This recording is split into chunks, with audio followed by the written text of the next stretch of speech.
kami last Friday para pumunta dito, but the budget sponsor decided to defer it until Tuesday morning. So ngayon yun, present ng budget ng Office of the Vice President at pag-defend ng approved sa DBM under the National Expenditure Program. Just like last time, ma'am, kayo lang din ang mag-isang humarap ngayon sa budget hearing po ng OVP. Oh yes, oo.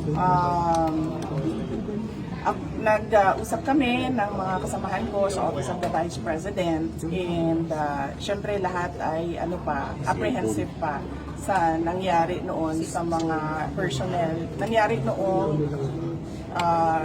committee hearing sa House of Representatives sa mga personnel ng Office of the Vice President na ang daming kinabahan, ang daming nagka-anxiety, ang daming nagkasakit. So sinabi ko sa kanila na it is best kung ako na lang yung maharap sa budget hearing ng Office of the Vice President.